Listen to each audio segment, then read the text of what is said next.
You've landed at Spark Launch, the guide star for embracing what it means to be neurodiverse. I'm Mike Cornell, joined by CEO of Spark Launch, Chaya. Here, we navigate mental health triumphs and tribulations from all across the spectrum, charting a course through the shared experiences that unite us, and discovering how to embody the unique strengths within neurodivergent and neurotypical alike, igniting your spark and launching it into a better tomorrow. Hello there, I'm Mike. I'm Chaya.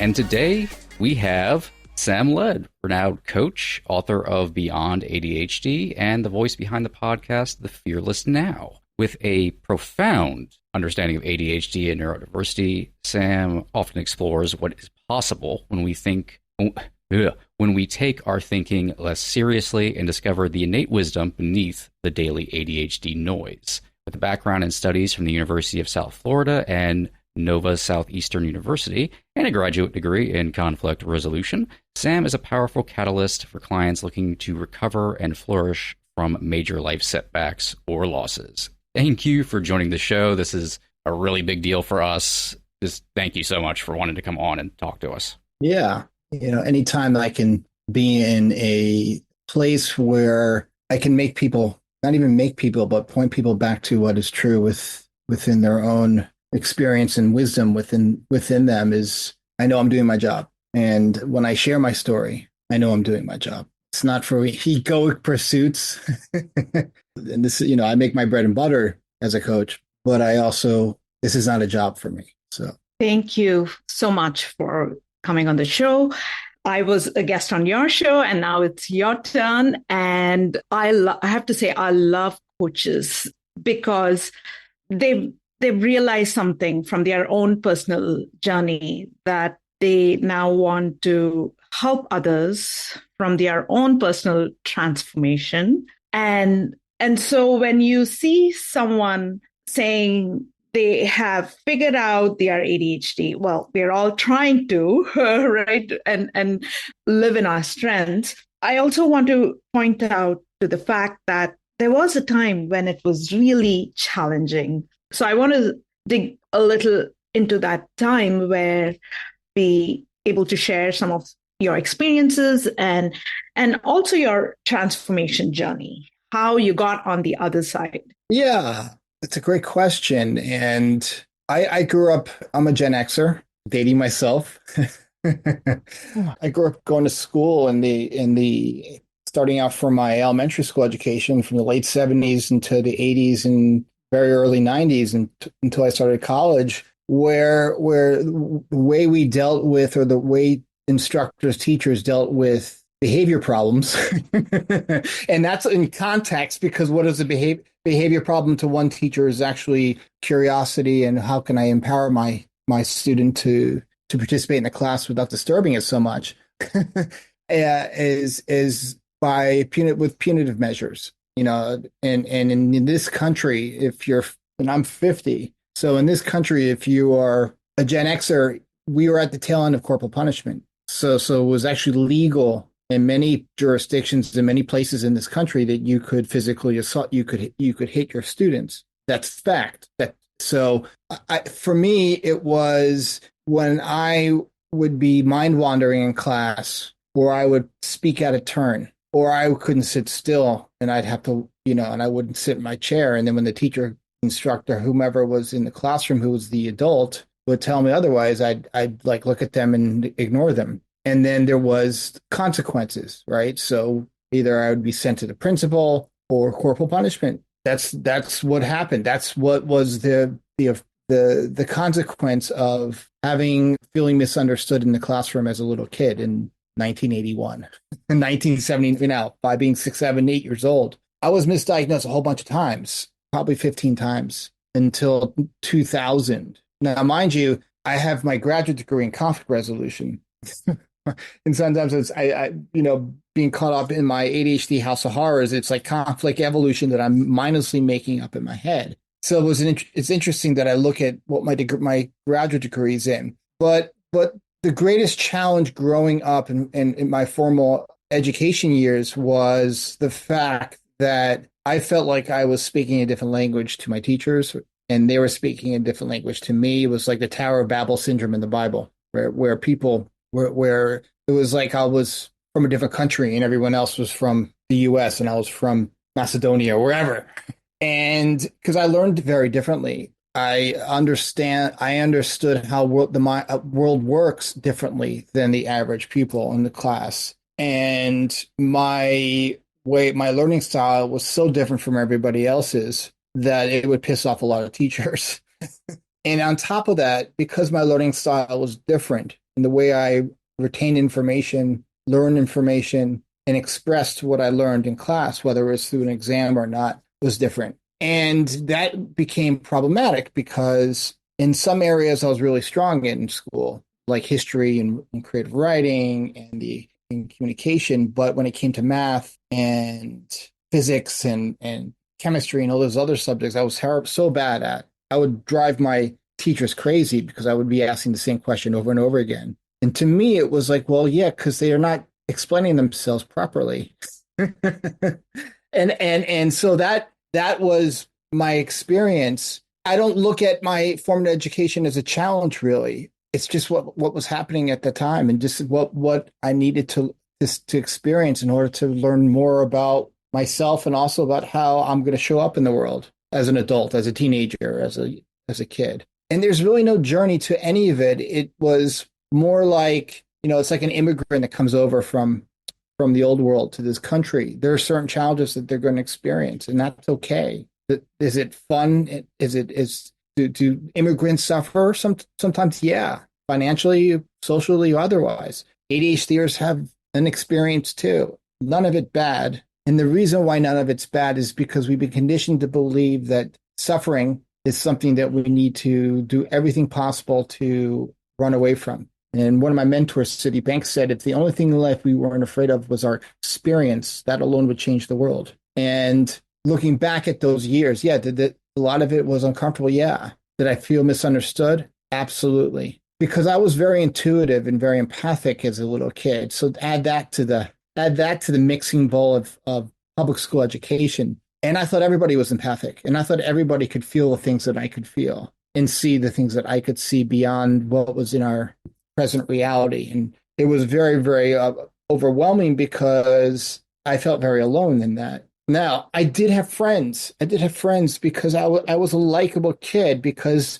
I was fun to be around. And I was there for my friends. And I could respond in crisis situations. And I was very understanding and patient with my friends. Did I drive them crazy? Yeah. Did they drive me crazy? Absolutely. But it wasn't to adulthood that I saw like those unique gifts about empathy, compassion, patience, and understanding the human condition would be a benefit to my future career endeavors and also to my social relationships and my intimate relationships and my familial relationships. So, going back to my childhood years, really, and talking about it, really doesn't serve anyone listening right now any justice, because we all have something, we all have a growing edge that we know is part of our experience that we either are working on or growing from, evolving from, etc. So as a coach and as a healing practitioner, I'm trained as an acupuncturist, and as someone who can see beyond what is in front of us in the third dimension, and not to get woo, but in this time-space reality, not to sound a woo-woo, it's been very helpful as a coach, and I've been a coach for 17 and a half years, ADHD coach for many of those years, to be able to sit down, whether in the virtual couch, I call it, of a coaching session, or one-on-one in the physical realm, to help point my clients back to what is true. And that it's just one problem when it comes to ADHD. One. And a lot of my clients, and just to briefly, because I want to move on with our conversation, but a lot of my clients have seen ADHD coaches before. And the one similar response from every one of them was, it was a waste of money, because they try to teach me techniques, tools, strategies. And as an ADHDer for 50 years, for better or for worse, and having gone through therapy and worked with coaches before they were called coaches, tutors, the only thing that complicated my life and my daily experience more was a tutor or a coach trying to teach me a technique or a tool or a strategy for my ADHD, whether it was time management, thought stopping techniques, segmenting my homework or whatever it was. They don't work. They never have worked. They never will work. And even coaches that are very successful, ADHD coaches that do teach techniques and tools, not to poo-poo them, 90% of their clients within a couple months to a year are going to forget all those tools that they learned, because you can't change what isn't true. You can't stop thought. ADHD is thought-based. It always has been. It always will be. We have neuromachinery that is overseeing the thought and thinking system, but we do have free will to see beyond it. And whether you've been suffering with ADHD all your life, you're newly diagnosed, or you're just confused, there's something that we have within all of us. Call it infinite wisdom, call it common sense, call it divine wisdom, call it bigger mind that is really running the show. So when my clients would tell me this, as a traditional coach, I started to question all the tools and techniques and strategies that my mentors, before I got into sharing this understanding about how mind works from the inside out with my clients, it didn't make sense to me. I got really curious, but like, I'm overcomplicating my clients' thought thinking systems even more, because we're just adding thought on top of thought, top of thought. And then I had clients coming to me from other coaches, same problem. They're so overwhelmed all the time because they have to begin this technique or tool when they're caught up, or when they're overwhelmed, or when they're distracted. And it was almost like, you ever gone to a mechanic after seeing another mechanic with your car? They fixed the problem that the other mechanic created in the first place. And again, I have only love for fellow coaches, but any coach that tries to help an ADHD with a tool or take, they're going to fall flat on their butt, because we're overcomplicating the system. Very innocently, you can't teach an ADHD or to fix something that's not broken. You got to let the ADHDer be an ADHDer. I completely agree. Allow an ADHDer to be an ADHDer, because they are amazing. Having said that, the challenges are real, and it's not about techniques.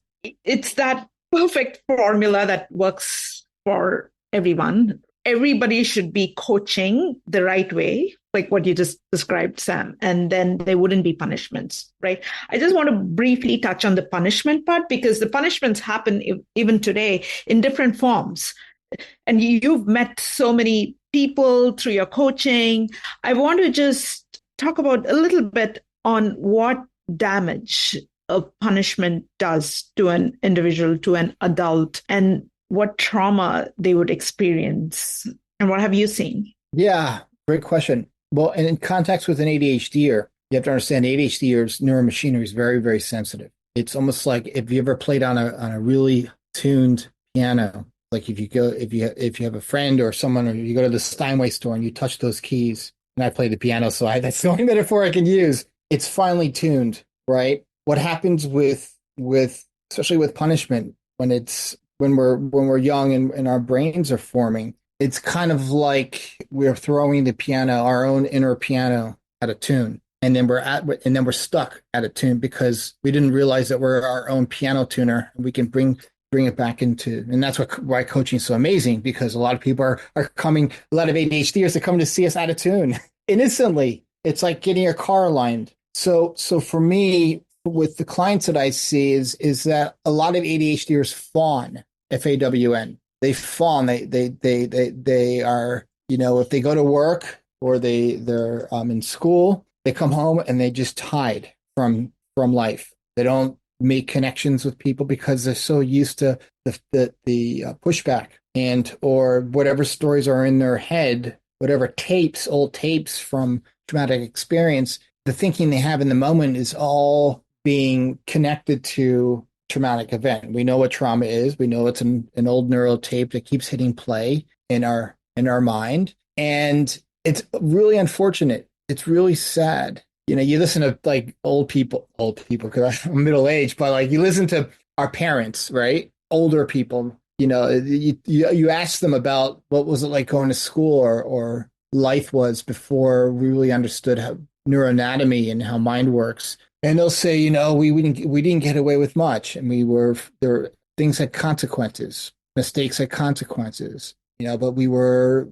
tough and we were resilient. Well, then throw neurodiverse people into that mixing bowl of people, right? When you're dealing with all different kinds of pianos with different kinds of sound, if you look at pianos or musical instruments, right? you're not gonna tune a Steinway exactly the same way you're gonna tune a Baldwin piano or a Yamaha piano, right? The neurodiverse and neurotypical people, we're speaking and communicating very differently when it comes to how we perceive the world, how we perceive ourselves, and how others perceive us. In many respects, we both can be very successful in this world when we finally understand what our true calling is. But when we are navigating early on in life as a young adult, right, through either a career or through college or whatever it is, because neurodivergent folks, a lot of them have experienced traumatic experiences and abuse, whether it's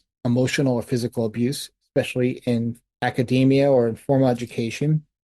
Our way of coping and dealing with our outer experience can be, and many times, detrimental to our well-being. A lot of neurodiverse folks are turned to alcohol, drugs, unhealthy behaviors. Happens all the time. I have clients, ADHDers in recovery from drugs and alcohol because they've been self-medicating their trauma. They're drinking their trauma away, and then they learn, and then it becomes a conditioned pattern. It becomes habituated, and they don't know any better because they're on automatic mode. And ADHDers, especially the ones that have experienced abuse or trauma, are in automatic mode. And what I mean by automatic mode is that, all of us, we go through the motions of the day. Well, those motions of the day are they engage in addictive and or detrimental behaviors that are unhealthy. I had a client the other day came to see me, been in and out of rehab, brilliant guy, made a lot of money in his field, but he's killing his body with drugs, alcohol, chasing the dopamine. He's like, I don't know any better. I don't know anything different from my experience. I was able to be, this guy was a screenwriter. He worked in Hollywood. I live in California, so I see a lot of folks. He lives in Malibu. I mean, the guy's got everything, but he's unhealthy physically. He's killing himself because neurodivergent people, in order to cope, in order to deal with the noise. When I say by the noise is old tapes, neural noise, trauma that keeps hitting play when there's a trigger, whether it's in relationships or social situations. And that's why I say ADHDers fawn or will hide from life through whether that's not leaving their apartment and engaging in addictive behaviors, alcohol, otherwise, or just not interacting with the world outside of work. What I noticed with this client is he's like, but I have glimpses of calm, well-being, and groundedness in the space between when I'm caught up in in the noise. And that's what as a coach, that's why I point my clients back to. That's why I remind them of what is really true versus what is when they're caught up in the ADHD house of horrors, in the dark haunted house of our thinking that we innocently get caught up in. And so for trauma, it's really tough because it's like ADHDers and neurodivergent people, when they're caught up in the house of horrors, the trauma, they're reliving it in the moment when the neural tape hits play in our hard drive, pretty freaking scary. It's like you're in a virtual haunted house, right? But when then I point out to my clients, especially this most recent client, it's a daymare. It's a daymare, but we still wake up in the morning and do our thing. You can still be in this moment and have a daymare going on in your head if you don't give it you pay no mind to it. It's not going to do anything to you until it doesn't. Yeah. Mental health is so huge with neurodivergent folks because of their experiences, right? Nobody talks about the experiences loud enough. No. And they don't just experience mental health out of the blue, right? It's something that's deep from their childhood that they might not even remember how or why they're experiencing that today. As you said, it's just an automatic response. So if we don't really dig into that root cause and address it there and let them know that they were perfect just the way they were made with their beautiful ADHD mind and there was nothing wrong, it's not going to just go away, right? Their problems. So I love what you do, Sam. Yeah. I once had a client come to me who was acting psychotically, was just screaming and yelling and carrying on during our call. And they were just overwhelmed with life and screaming and yelling, and they weren't present at all. And I said, I'm just going to make up the name, just to keep clients anonymous. Tracy, can I ask you a favor real quick? And she's all of a sudden she stopped screaming. I said, can you do me a favor? You always wanted to be well, and you always wanted to be healthy, and you always wanted to have mental well-being. Can you just listen real quick? And she got really quiet, and she dropped out of the scary house with the ghouls and the goblins and the vampires and all the scary stuff going in her head and all the things that's being made up in her head. And she got really present. You know what the definition of mental health is? And she's looked at me and she was quiet. She just dropped out. There was no more screaming and yelling. I said, listening. You can't listen and think at the same time, ever. And when ADHDers start to realize, like, when you quiet down and you start listening, you don't have ADHD anymore. You're just present. It's that simple. But we very innocently overcomplicate what is true and what is not true when we are caught up and when we are overwhelmed and whatever's going on up here. It doesn't matter what it is. And the one problem that Tracy saw and what I point my clients to and what they see is that it's one thought. We have a contracted thought or we have an expansive thought. It doesn't matter what the thought is. You can even remember what the thought is at the end of whatever. One thought. That's it. That's simple. And then fill in the blanks. Is it a distracted thought, a reactive thought, overwhelmed thought, rejection thought, anxiety? It doesn't matter what the thought is. It's one thought. That's it. That's it. And if you get curious about it, you're like, oh, yeah. And you just notice it. It doesn't bother you anymore. You might have it in the background because once we notice that it's an illusion, it's a daymare, we're in our house of horrors, there's nothing to fix. There's nothing to figure out. You can be anxious and drive your car and get to your destination perfectly. You can be distracted and still do a presentation in front of 500 people. I've done that many times. You can have trauma in your mind's eye. You can go back into the trauma and have, a moment and still be with your son or daughter when they're having a hard time and a problem and they need your attention. It's Memorex. It's an illusion. And no one's taken away from people's trauma. But it happened, but it's no more. It's over. It's in the past. And the only thing that we need to see is that we're all one thought away from grounded presence listening. And that's where, because ADHDers always think they can't listen. I'm guilty of it. It's listening because, we rely on our intellect for a lot of things that it was never designed to be used for, ever. And listening is one of those things. Your intellect doesn't listen. Your intellect's a computer. It's like your laptop computer. It doesn't know what it is to listen. The intellect wants to keep you safe and wants to keep you alive. That's it. And then we have this ego that we've made up that's overseeing all of this. And then we're like, oh, okay. So like there is where a really good ADHD coach kind of starts to see, like, all my clients need to be pointed back to is what is true within them, which is calm, grounded presence. And everybody listening right now, everybody on this podcast episode, Mike too, if you're listening, I know you are, you're very focused. And Chaya, is that we always know what to do, always know what to do when we're calm, present, and grounded, even with the noise in our head. You ever driven with a teenager? I know, Chaya, you have a teenager, right? Right? No, a young adult. He's 20. Okay, he's basically still a teenager, right? Yeah, still a teenager, still a baby. He's still a baby. You ever driven does he drive? He does. Okay. You ever listen to his music driving? Yes. Yeah, right. We're in the same age group. We know what these kids are listening to, and it boggles my mind how unbearable it is, right? Well, that's a metaphor. Like, you still can be in your life experience with that kind of noise.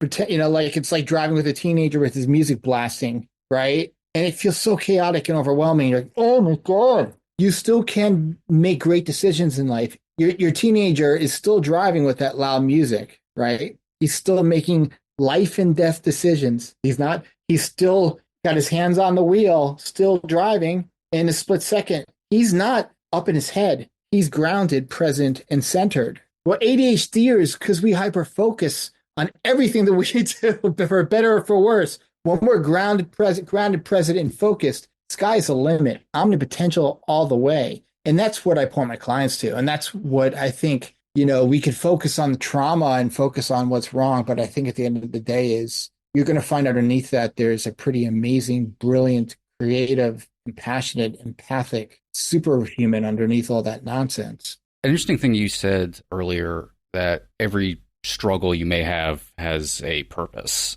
overall. There are struggles, but they also kind of make up ourselves. And it reminded me of a metaphor I use in like two different ways. I'm always been sort of obsessed with the ship of Theseus metaphor. You start replacing parts on the ship, and by the end, it's just a bunch of new parts. And I think the original wheel at that point, is it's a new ship or is it still the old ship? I think about that when I think to everything I've ever dealt with in my life, going back to childhood, all the very dark thoughts I've had, all the dark times I've had. Like, yes, do I wish I didn't go through all that? Sure. But at the same time, if I removed those, what am I? Am I still the same person that I am sitting here right now speaking?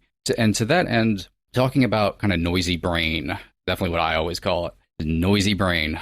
I kind of use the ship of Theseus metaphor there as well. Whenever I get overwrought with thoughts, I call it kind of like the model ship, where I take all of those thoughts and I imagine them sort of objectively. There's a model ship on a table. The ship is made up of all the noise in my brain right now. And I kind of go through it and look at each individual piece. Because when you're building a model ship, you start with a piece and then you build out from there. And I kind of pick it apart and I look at where each connection is. And I try to get back to what that original piece that started the build was, and let myself understand what brought all that noise on in the first place. I think it's easy to get frustrated in those moments when everything is very overwhelming in your head and you're not grounded. But as you said, most of that is coming from a place of wanting to keep you safe. I've said it before on this podcast. It's the blaring smoke alarm that's broken. It's that's what it is. It's annoying, but hey, it's here to keep you alive one way or another. It's a little on the fritz. And sometimes it does help when you can identify, what was the thing that started the snowball down the hill that brought you to like that overwhelm? And how can you get back to that and kind of work with that? At least that's how I've always approached it, mostly with anxious thoughts. I ruminate a lot, and I end up I think anybody who ruminates very deeply can find you lose hours sometimes on one single thought. Sometimes it's not even the thought that began the rumination. Other things start coming into play, and what you're really worried about has gotten lost somewhere in all the noise, and you're not able to kind of productively address it. I love how you brought up ruminations, because I have an honorary doctorate in ruminative thoughts. There's not from an accredited school. I'm joking, by the way. Well, this is the thing. It's a very innocent misunderstanding of how we work as human beings, because we have a feeling system, which is I call it our neural dashboard, that's connected to thought and thinking. And when we start to ruminate, our thinking gets sped up very innocently. Doesn't matter where it's coming from. And I always tell my clients, I challenge you to remember whatever thought that came from, or if you can remember it, because it's just like it's like the Earth's jet stream. It's just moving through us. But our feeling system, I call it our diagnostic dashboard, is alerting us to how useful or unuseful a thought is in the moment. Doesn't matter if it's an urgent thought or a grief thought or a hospital thought or a barracuda swimming next to us thought. Now, the barracuda swimming next to us thought, or being in a pool of piranhas, well, that's the gorgeous use of our mind's emergency alert system telling us, Sam, Mike, it's time to get out of the pool, right? But it misfires. It's like, in my Volkswagen, for some reason, I've had 9 Volkswagens. They've all had the same problem besides the first one, which was probably the sensor was broken because it didn't. Every Volkswagen owner has this quirk about their car. The fasten seatbelt sign illuminates, even though there's no one sitting. I'm sorry, the airbag light, not the fasten seatbelt. The airbag light illuminates, right? And it chimes, even though there's no one sitting in the seat next to you. Okay, when someone sits in the seat, it turns off, and it just keeps chiming and chiming and chiming. Or it'll do fasten seatbelt too, because it thinks there's someone sitting next to him, which there isn't. There's a little sensor in the seat, and it can detect it. There's the same thing when our thought and thinking system misfires, which is connected to a feeling. And it's in the noticing of the emergency alert system misfiring very innocently because we have our neural hard drive that's alerting us and constantly informing us about the world, and then throw in past memories and trauma and etc. So you know it's not a high quality thought if it feels crappy and there's no danger around you. Now, there's nothing wrong with those ruminative thoughts. It's very human to have a ruminative thought, just like a grief thought or a scared thought or an anxious thought. But then you see, oh, I'm using my intellect for what was never meant to be used for. And that awareness alone, Mike, drops us out of it. It doesn't bother us anymore. Do you know how many anxious and ruminative thoughts I had this morning? And I saw 3 clients before this call. I've been up since 4:30 in the morning. But my point is like you have this awareness within you that's alerting you when the emergency alert system of your neuroanatomy is misfiring. It's like I remember like recording mixtapes and when I was a kid, and Chaya could we're around the same age. She can remember recording mixtapes, and when you'd replay the tape, there would be some hiss from because the quality of the recording was terrible, and some background noise and static. We still listen to our favorite song over and over again from the radio that we would record from our favorite radio station, but we'd still play it over and over again because we loved it anyways, even with the static and the multipath distortion and the wow and flutter with 1970s, 1980s technology. It's the same thing, brother. And that for me was my eureka moment. That was my, oh, wow, there's something much bigger than my thinking out there moment. And that's where I point my clients to. It's like, there's something much bigger than our psychology that is running the show here. For me, the way I deal with thoughts, and from my own understanding, we all have our own way of putting things together, is that connection between emotions and thoughts. And once I made peace with emotions and converting everything into love and forgiveness, it was magical because the thoughts stopped coming. And when I talk about love, it's love for yourself as well, right? And self-love is so important. And self-love is not just going to some spa or anything, but just understanding you're perfect the way you are and not allowing a past comment by somebody else, letting that affect your emotions and still showing love for the other, because we're all different. We're all different. And everybody has a right to have their opinion, including myself, but not letting that affect my own emotions has been my life journey. And when you drop that expectation from others to understand you, to get you, and allow yourself to be understood by yourself, because you're just perfect. Yeah. Isn't it amazing? We're so brilliantly built. I love the word gorgeous, even though it's not a very masculine descriptor, but we are gorgeously built. One of my mentors said, thoughts are kind of like, we need thoughts to create nothing to something. It's a technology that we very innocently misuse because kind of like recording off of the radio when we were growing up with tapes, there's going to be a lot of static and we're going to have to constantly tune in the radio station to make sure that we can actually get a clear signal. But when we realize that the static and all the noise and wow and flutter is just as normal as our wisdom, and it's part of the human experience and our psychology, I can be with you right now in this moment with you and Mike as my bird is screaming in the other room, wanting my attention. And that's a great metaphor for especially ADHDers, because we do have a noisy brain and we do ruminate a lot and we do obsess and get overwhelmed and fill in the blanks.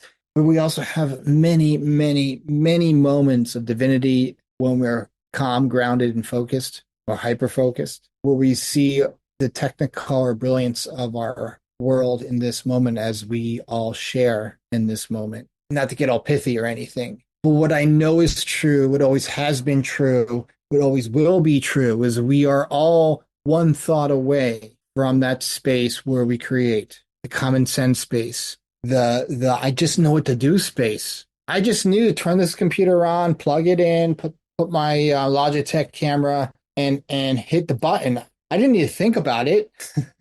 I don't know how the can opener works, but I didn't think about it. There's something driving us underneath our thinking that is getting us beautifully in the river of life. Not to get all pithy, but yeah, it does help that we speak in metaphors because language doesn't do this experience any justice. And the ADHD understands that because he sees, how we say, the ADHD sees between the blinds. We're like looking in, like we kind of see beyond what is in our 3D world when we slow down to the speed of life. And when I could not sit and listen to techniques and tools, not to poo-poo any coaches, but for me and for my clients that come to see me, after going to it's like, again, the metaphor is going to a mechanic to fix the problems, what the mechanic didn't fix, to come to a new mechanic. When I kind of pointed them to like, hey, you have free will to see underneath the noise or not. If you are disorganized, that's noise too.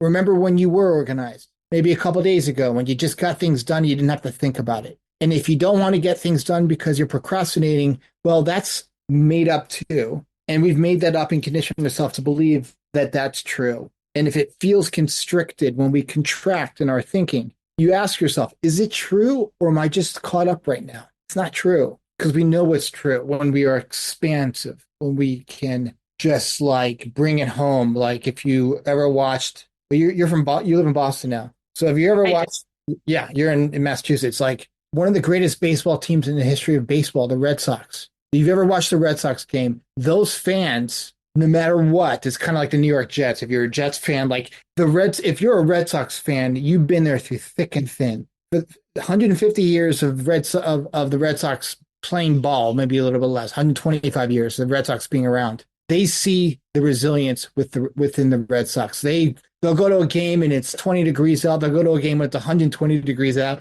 They don't care. It's like a Mets fan. Like the same thing with us. We're built that way. We have inner resilience running through us. In ADHDers, oh my God, we're the Ubermensch, we're Superman. And I don't mean to toot our own horns, but I got to tell you, at 50 years old, sharing this wisdom that I see within me that I'm passing on to my clients and to you, I got to tell you, there's so much to see underneath the noise of our thinking. So much. I don't care how much debt you're in or how rich or poor you are or how healthy or sick you are. We all drop into that space of just knowing and common sense every day until we die. And then we're an all-knowing when we're dead. I always liken it, if I'm, let's say, outside with a bunch of people, I kind of zone out of their conversation. A whole lot of group conversation doesn't, if I'm not interested in what they're talking about, kind of like trail off. And I'll tend to, look around. Suddenly I see a bird land somewhere off near a tree and it starts poking around at the ground and maybe finds a worm, maybe is like looking under leaves. Maybe another bird joins it. And I find it beautiful that this little tearaway moment of existence, I'm the only one around right now who gets to see it happen. And really the only reason I'm seeing it happen is because that's how my brain's wired. Other people would not be, other people around me aren't noticing because their brain's not wired in that way. I may be losing attention in some other way, but I'm gaining attention elsewhere. I've used this really nerdy analogy, I think, on this podcast before, but I bring it up because to me, like this describes a neurodivergent brain for me, at least, and kind of the beauty underneath all of the struggles we may experience, which is Grant Morrison's All-Star Superman, the ending of it, actually, which is a story about, I think I've explained it here before, Superman's dying is pretty much setting up the world to carry on without him once he's gone. And midway through the story, he kind of creates a serum so Lois Lane can experience his powers along with him for a brief period. At the very end of the story, he doesn't defeat Lex Luthor, through physical means or anything like that. He actually injects him with the serum to give him the same powers he has. And in doing so, Luthor sees the world the way Superman sees the world. He sees microscopic organisms. He sees atoms. He sees little neurons that join with us and then leave us. And he sees how everything is connected. Living thing, inanimate objects, clouds in the sky, that they all are interconnected and everything's alive equally. And he's never seen the world like this before. And it makes him both appreciative of it in a new way and also makes him feel wonderfully small amongst this ecosystem of life. And I really think that way when it comes to our brains, our neurodivergent brains. Is yeah, there are things I maybe miss out on. There are things I have trouble with. Sure, that's completely true. I'm not going to take that away. I also get to see things other people don't get to see. I get to experience the breadth of human existence in a way others don't. I don't understand sometimes how other people don't feel the way that I feel towards others, and feel even other people suffering in the same way, or feel appreciative towards someone being passionate about something. Is hearing someone go off on a subject they like, even if it's something I have no real interest in, let's say, if I'm like listening to a lecture or something, and I'm just am so into that they're into it, and others, don't seem to appreciate that the same way. But it's like, no, like that person, I have a thing where I'm always amazed that like you can go to a Aztec temple or something like that, and you can touch it, and you can feel when you touch it, you're kind of touching history. You're touching something that many, many years ago craftsmen built and put together, and you're kind of connected through an object. Same thing even when I walk down the sidewalk and there's cracks in the sidewalk. If you think about it, once upon a time that sidewalk was new. It was being poured by people. And now over pressure and time of people walking on it, it's now begun to crack, which means every time you're walking on it, you're kind of attached to all the other people who have touched it in some way. And the person, sharing some sort of interest, I'm like a big film person. Like I can go off on film history and stuff at a moment's notice, and or hear somebody else talk about, and like, yeah, they were a collection of cells at one point and then came into existence and then had an upbringing. They found this particular maybe hobby or whatever else, and now they're able to speak on it. Like now it's like pure conscious thought in that. And I can appreciate that. To me, will always supersede any daily problem I might have, because those problems are ultimately fleeting. That's a power that I will always have. Wow. Mike, I am you, but on a different, I don't know if you're in California, on a different coast, within a little bit of a different context. So well said. I think I called patina. I love patina. That's why I love old cars, and that's why I've had old Mercedes and German cars. I used to work on them here in California. We don't have rust like in the Rust Belt on the East Coast, and I just think about who else loved this car and took care of it, and how many people really took care to keep this piece of beautiful machinery running. And that is why I love coaching, because I want my clients to take care of their own machinery in a way where, if you strip the gear or you not burn the clutch, but if you let the clutch out too fast, and sometimes you might stall out, you still can start the car again. I know that's a weird metaphor. And it's interesting, Mike, here on the West, where are you? Are you on the East Coast?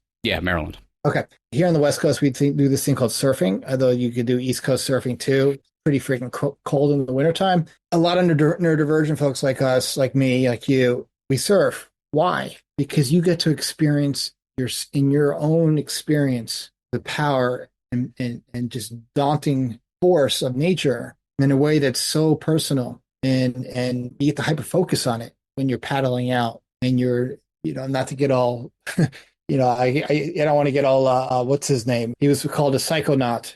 Terrence McKenna-esque on y'all, but there's something. It's art in a way. Surfing is an art form in a way that, as a neurodivergent person, you really appreciate being in the moment with the ocean and the wave that chooses you, because you don't choose the wave that chooses you, because you have no choice. You're in it. You're in the soup, or in any artistic endeavor, or even being at work and appreciating that moment when you're behind your desk and going to create something at your desk, whether you're working with clients, whatever you do to make a living. And when we break it down that way, and as neurodivergent people, especially ADHDers, we can hyper focus on stuff so beautifully. And that's helpful for coaching. That's helpful for writing. That's helpful for any passion that an ADHDer has or any neurodivergent person has. Because when we are passionate about something, there's nothing stopping us. Stuart Copeland, the drummer for the Police, he has ADHD and he's got a whole bunch of other things. Who know, the very noisy brain. And he was talking about that. He's like, you know why I've been stuck around for 48 years as a drummer, first with the Police and I'm doing my own thing now is because I hyper focused on it. And I saw the artistry and the beauty in it and the collaboration between me being a drummer and Sting being a singer and a bass player, and so there's really nothing stopping a neurodivergent person from their passion when they see underneath the noise. When they see the noise is just a gentle reminder, thought and thinking system connected to feeling, alerting us to the fact that we're glitching temporarily and we need to pivot to presence. Hard stop. And that we have this ability to experience and feel all kinds of stuff. That's pretty damn cool. And the one thing that my clients see, I do when I work with my clients is they stop being afraid of suffering. They stop being afraid of their experience. They stop being afraid of feeling crappy or overwhelmed or reactive or angry or anxious. Again, fill in the blank. That alone, that pivot alone, holy cow. That changed my life. Nothing changed about my brain. It's what I got. But what changed about my life is that I suffered less when I stopped being afraid of suffering in my experience. That was like, it was like seeing Pink Floyd for the first time in 1994 at the at the Tampa Stadium. It's like, oh my God, there's something so much bigger than my momentary hissy fit or overwhelm. I'm gonna have it. It's gonna happen again. Happened this morning in my head. You don't want to see me before I take my medication or drink my coffee. but people are like, Sam, how do you drink coffee and take Ritalin at the same time? I'm like, because it actually slows me down, buddy. So it's so cool, Mike, what you're seeing. And Chaya, what you're seeing is so cool. And as coaches and as people that really love people, I love people. I mean, sometimes they drive me crazy. More like I drive myself crazy, but there's so much amazing stuff in this world that we can share with our clients and there's so much we can do for ourselves in this moment to not be scared of all the manifestations of a neurodivergent mind. I'm not saying we're easy people. We're not. I just want to express one thought before we end is even though I'm not a surfer, I always use the term learn to ride the wave. Yeah. Because once we learn to ride the wave of emotions, it's just magical because it's going to go on, right? And the fear, you were just talking about the fear, which is what will kind of stop us. But once we realize it's fine, it's fine to go and address it because when you actually are dealing with it, it's not that bad. And so when you ride that wave of that hard turn, I'm not using surfing terms, but you get it. It's just, it'll settle down, right? So we have to keep going and welcome those experiences because, it'll teach us and we'll learn so much through those. Yeah. You just reminded me of something I wanted to share. Thank you, Chai, because it's not the experience fill in the blank. Like, remember the game, was it Ad Lib? Remember the game when we were kids? Where you would have to describe a situation and then it was stories. You create your own stories. So it'd be like, Steve blank this, and Mary did it.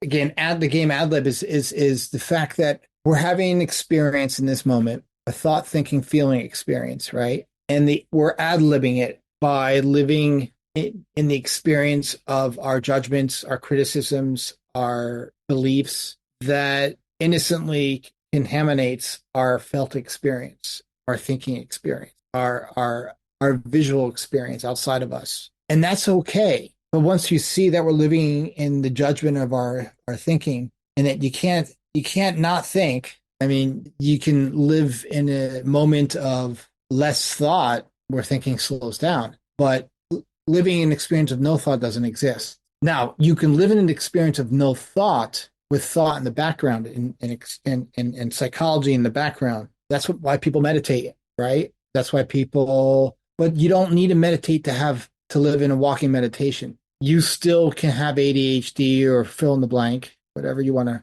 or anxiety or depression or anything, and still have a great cup of tea or a great client call with your client. You talk some of the greatest writers wrote some of their greatest stuff, depressed, anxious, suicidal, sold 1 million books.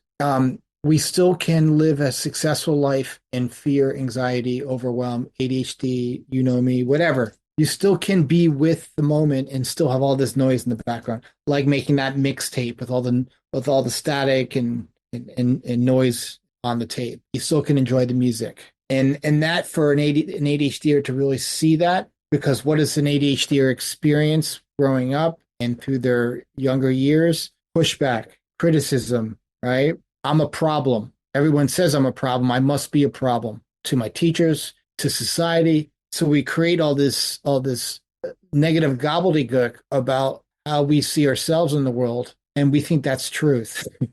It's so crazy. And it's innocent because it feels a certain way, right? But once we see beyond that, we still can be very successful in this life with a lot of noise. And that's what I point my clients to. And that's what I want my clients to know. Like, I don't see any of my clients as broken, dysfunctional. I don't care if they've been arrested. I don't care if they've been, if went declare bankruptcy. I don't care whatever's happened in their life. I know they're all just one thought away from clear, grounded presence. We're all one moment away from free and clear. Because if that wasn't the case, then I'm away from the beach early this morning, driving back to my house. I would have gone to a car accident and died, God forbid, because I'd be thinking and not present. You can't drive and think at the same time. Chaya, as an artist, because you're a brilliant artist, you can't paint or draw and think at the same time. It's impossible because you would never do anything. You'd be like, okay, so I took this crayon, I looked this color paint at this angle,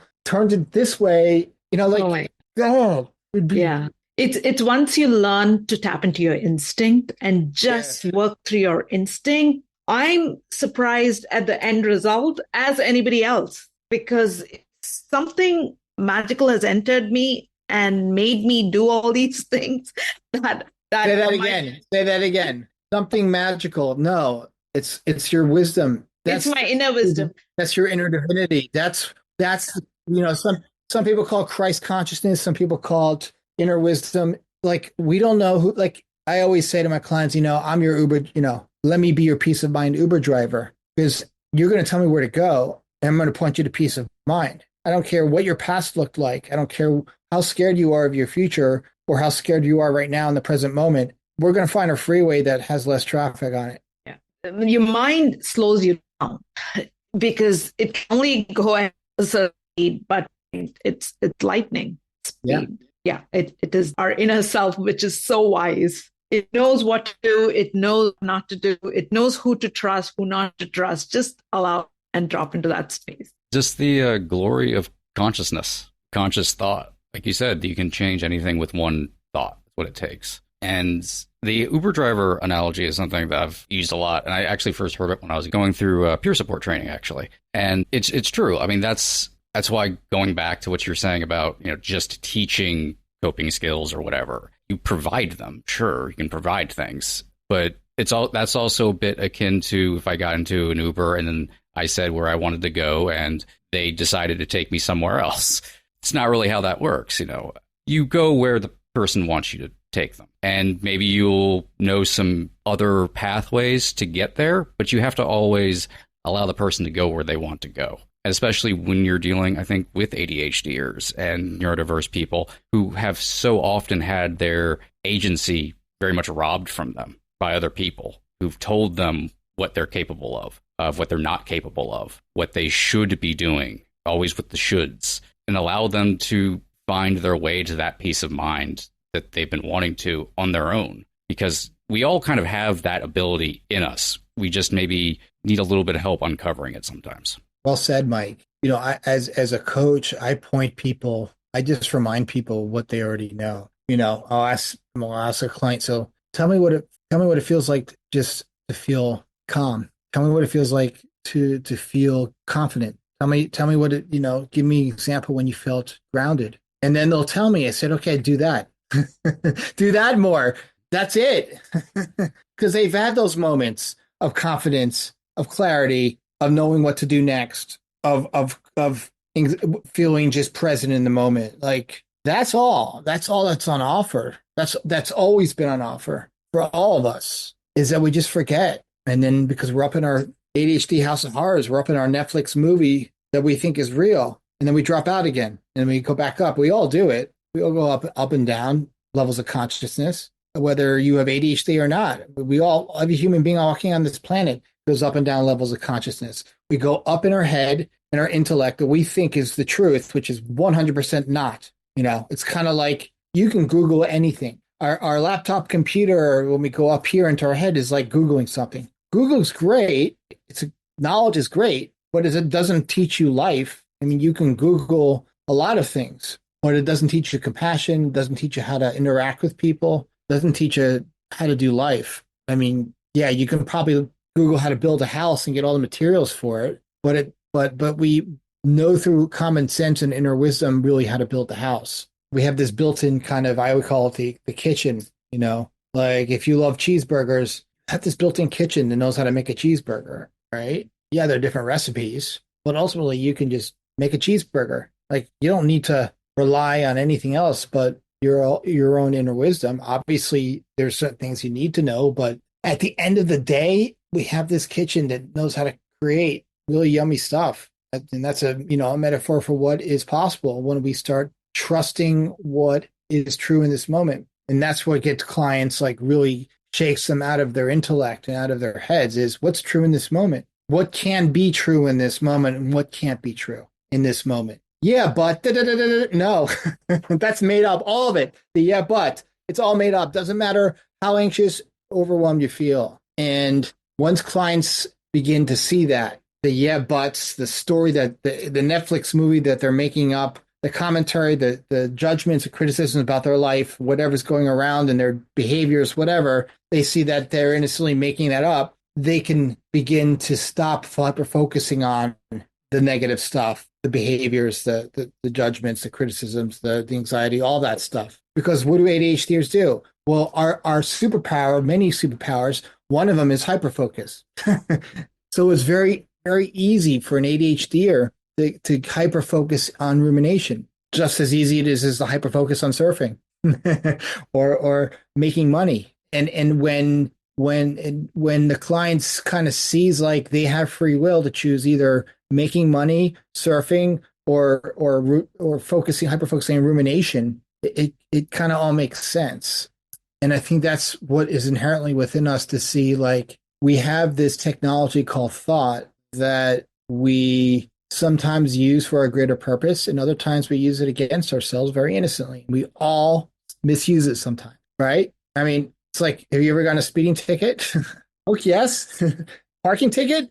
One or two in my day. I mean, life's a contact sport. You know, it's not life. It's the judgment about life that gets us in trouble all the time. Our judgments. And once we see that we're not living in the outside world, we're living in the experience of our judgments, our criticisms, and our thinking, we stop doing that so much.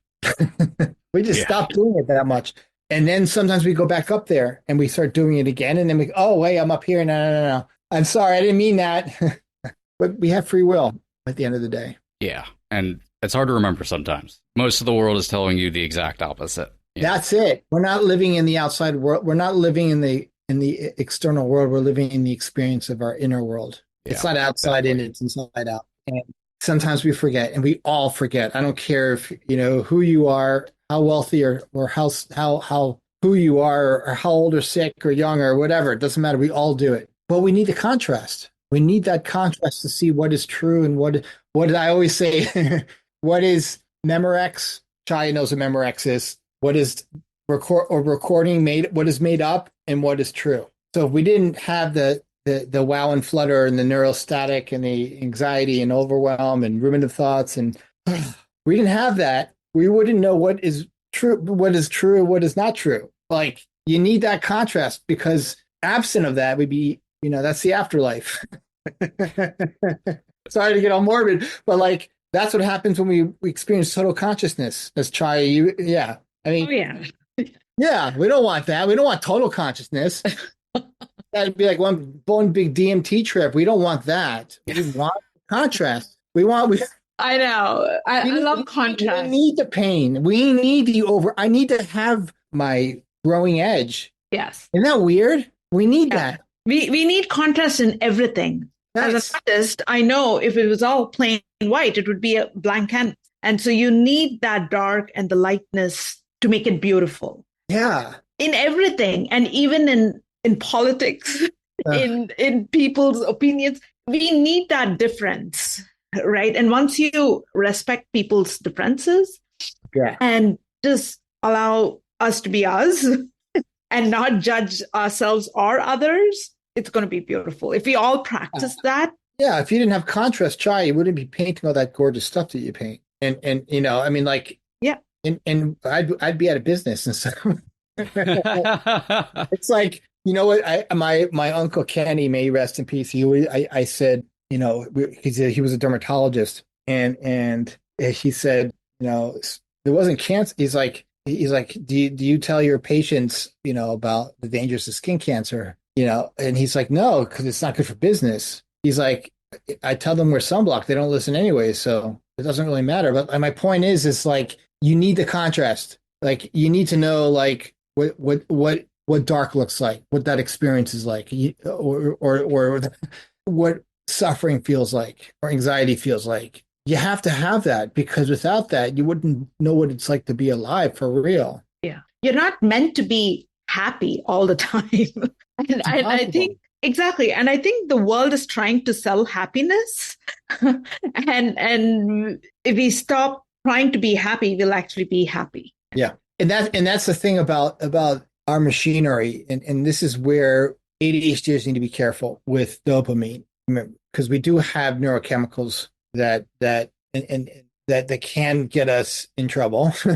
and you know, we do have our own neural network up here in our own machinery. And where we can get in trouble is relying too much on our medication and psychopharmacology to get us through life. That can be, and that's a slippery slope. And that's not my expertise. I don't give advice on that because I'm not a medical professional. But speaking from my own experience, and this is, I think, a good place to kind of ponder for another conversation, right? Another episode, is when we rely on our medication, which in the past I've been guilty of, for that happiness, for that groundedness, for that sense of calm, because it does help us slow down. Ritalin helps to slow me down. Coffee helps to slow me down. It's a slippery slope, because I've also gone months and years without it. But just like hyper-focusing on anything in our experience, in our life, we can sometimes get too hyper-focused on that medication to get us through the day. And that's where we run into real problems with addiction and with dependency on psychostimulants like Ritalin and Concerta, Adderall, etc. And I'm not going to, and I, for my own, as an ADHDer, I don't plan on being on it. I've been on it on and off for 24 and a half years, since 2000 when I was officially diagnosed. But I don't plan on staying on it forever. There will be a day when I'm going to decide, right, you know, when I have that wisdom, when I know it's the right day to go off it completely, because I don't need it to have a successful day. I don't. Tools in the toolbox, like anything else, right? It's like a software, and I always look at it, it's like an app on your phone. Eventually, that app's going to become obsolete, or you may not use it much anymore, right? And I always say that medication is like a software update, right? It's training wheels, you know, and everyone's brain is different, and that's where we also get it as an ADHDer. We also have some issue with is that because every brain is very different sensitivity wise. Remember, I talked about like the piano and how every brain is tuned differently, sensitivity wise, cognitively. We could say, yeah, we have the same parts, but again, if you listen to a Steinway computer, Steinway piano, it's very different from a Yamaha. The sound is very different. Same thing with brains. So that's where we also have long-standing issues as ADHDers is the medication part that I would love to touch upon. Speaking from my experience as an ADHDer, not speaking from a clinical perspective, because again, I don't want to give advice. I can only speak from my experience, but I think that'd be a great topic to talk about. We would love that. We would love to have you and talk about different things, because this is never-ending conversation. Your words are generating a lot of thoughts in my head. So hopefully, good thoughts. Bad doesn't matter. You know, That's okay. we either need the bad for the good, right? Yeah, balancing. Yeah, we would definitely love to have you back on and just keep this going. This has been probably my favorite episode by far, by a mile. And I'm not really. I'll demo you after the conversation because he said that. Of course, like demo. That was better. Yeah, that is true. But yeah, thank you for coming on. Thank you for talking with us and sharing your insights. This has been just absolutely wonderful. I've gotten a lot out of this. I know Chaya has as well. So where can everybody find you? Pick up your book. Yes, thank you. Yeah, and I always say a good podcast episode is when we all go somewhere. We don't even know where we went, but it was somewhere. We pushed the needle somewhere in a positive direction. So that's good. Yes. So you can reach me Instagram, samled1111. I have my website, samledconsulting.com. I'm on this thing called Blue Sky, which is Sam Led. And then LinkedIn, Sam Led. I do one-on-one coaching. We just finished doing a workshop on thriving with ADHD during the holidays, which was a lot of fun with a colleague of mine. I do workshops, group programs. I have my podcast, Fearless Now, on Amazon and Apple. Not Amazon, Google. Is it good? No, Spotify. Sorry, Spotify and Apple. It's been a long day. And yeah, I'd love to be of service to anyone that wants to work together. I love it. ADHD is my favorite people. Ours too. I'll be sure to include all of those in the show notes, of course, for everyone to find. And Spark Launch, of course, can be found at sparklaunchpodcast.com. If you would also like just a handy, easy to find list of all the places you can subscribe to us, sparklaunchpodcast.com/listen. As for Sam, for Chaya, and for myself, we will see you next time.